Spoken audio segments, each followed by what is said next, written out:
you, Michael.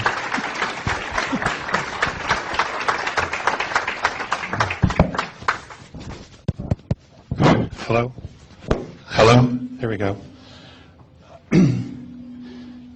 Ladies and gentlemen, it is a real honor for me to be here to share the stage with so many awesome speakers. Yes, I took a hiatus, and a well-deserved hiatus. I started talking about this in the early 1990s, and very few people were ready to hear about it. And I was very passionate about it, and I kept bucking the system, only to get pushed back and pushed back. And there comes a point where you know that you just have to let go. You know it in relationships, you know it in a career. Sometimes you even know it with yourself or with members of your family. You just have to just stop pushing, you just let go. And that's what I had to do. And in that process of letting go, I evolved a lot. And that needed to happen. I needed to grow. It doesn't seem like it, but for 40 years, I have had a relationship with human beings from the constellation of Andromeda. It started when I was 8 years old, and I only have an hour and a half, so I just want to kind of skim through this, because all the information, or most of the information that you want, is available for free on the internet, and it is for free. I don't own the material. I just volunteered to deliver the message.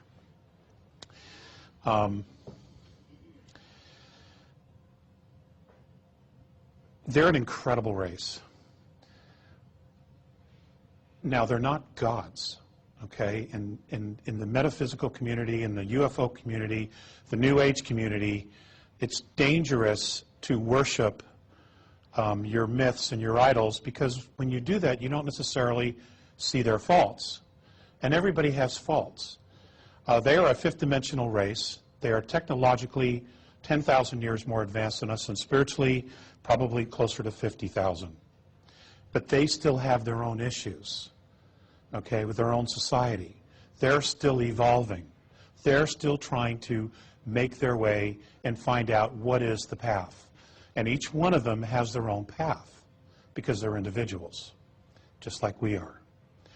So regardless of who makes first contact, who shows up afterwards, whoever's in this room, the bottom line is this: we are all at different stages of evolution, but no one is better than any other.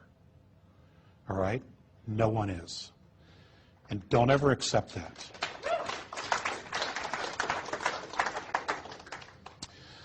The Andromedans first came here because something happens in the future.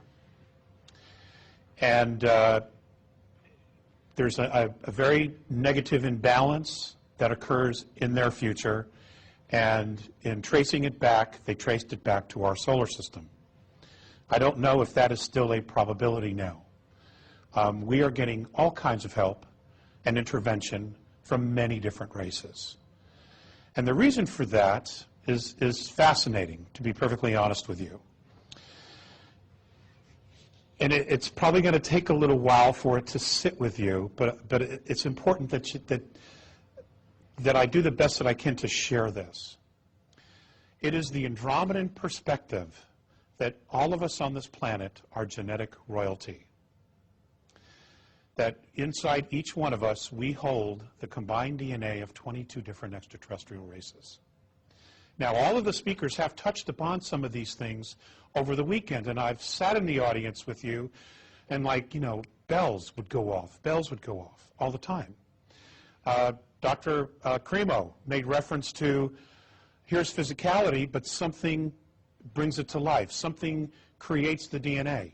Okay, that's obviously spirit. It's soul.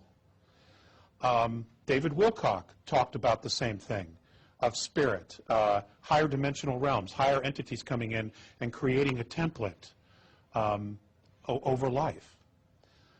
All of these things are a possibility because God is so incredibly creative. There is no limit to the creativity of the Creator. or to us. Now, the Andromedan perspective, and I'm just going to get right into this and then I'll share some stories because I want you to sit with this. The Andromedan perspective is that many of us have already been through this cycle of evolution on a spiritual level. It is their perspective, and this is information that they have received from teachers that they have that are on 9th density, is that on the 11th density, there is a race of beings called the Patal. They're also known as the founders, who created the wormholes and many other things, okay, in our known universe. The Vidya, it's a holograph.